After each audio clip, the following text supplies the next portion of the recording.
La vigile matinale provient de l'œuvre de Monica Diaz, Méditation quotidienne au féminin. La méditation de ce matin, aujourd'hui, 28 août 2024, est tirée de 1 Corinthiens 13, verset 4. L'amour n'est pas envieux. Envieuse et heureuse en même temps? Impossible. En racontant la scène où Jésus a été condamné à mort, Matthieu et Marc racontent un détail intéressant. Pilate savait que c'était par envie qu'il l'avait livré. Matthieu 27, verset 18, Marc 15, verset 10. Comment est-il possible qu'un chef religieux puisse aller jusqu'à livrer un innocent par envie dans le but de le faire condamner à mort? Jusqu'où irai-je par envie? Jusqu'où iriez-vous? Avez-vous déjà remarqué dans votre propre existence que vous preniez parfois des décisions par envie?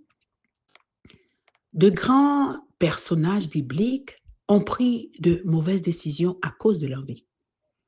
Lorsque Rachel vit qu'elle ne donnait point d'enfant à Jacob, elle porta envie à sa sœur et donna à Jacob son esclave comme concubine. Les frères de Joseph, les futurs patriarches des tribus d'Israël, enviaient Joseph et l'ont vendu comme esclave. Le psalmisme lui-même a admis, car je portais envie aux insensés en voyant le bonheur des méchants. L'envie d'un croyant envers des orgueilleux et des méchants? Oui, l'envie existe dans nos rangs car elle existe dans nos cœurs et obscurcit sans aucun doute le jugement de ceux qui tombent sous son emprise. Permettez-moi de vous dire la première chose qui, à mon avis, doit être dite à ce sujet. Il y a un pardon pour ceux qui ont ressenti de l'envie et qui, égarés par celle-ci, ont fait le mauvais choix, et même s'ils ne l'ont pas fait. La deuxième chose, nous devons essayer de la vaincre avec l'aide de Dieu, car nous semons nos graines dans le champ de la vie. La récolte sera à l'image des semailles. Si nous semons la méfiance, la convoitise, la jalousie, l'amour de soi, des pensées et des sentiments amers, notre âme ne sera plus qu'amertume elle-même. Conseil aux éducateurs, aux parents et aux étudiants. Qui voudrait récolter l'amertume de l'âme?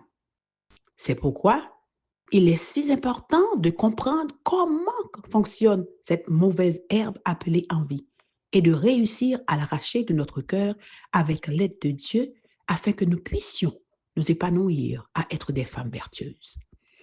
Lorsque nous considérons le succès des autres comme une menace pour notre orgueil, c'est parce qu'un ego fragile dirige notre vie.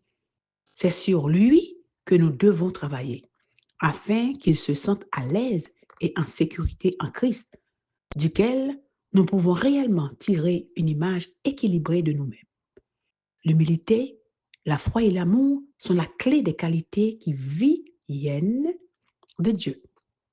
Car du dedans, c'est du cœur des hommes que sortent regards envieux, orgueil et rendent l'homme impur. C'est pourquoi nous devons nous tourner vers Dieu.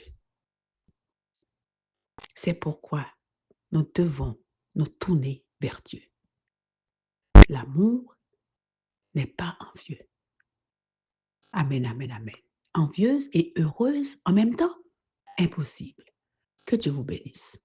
Bonne journée.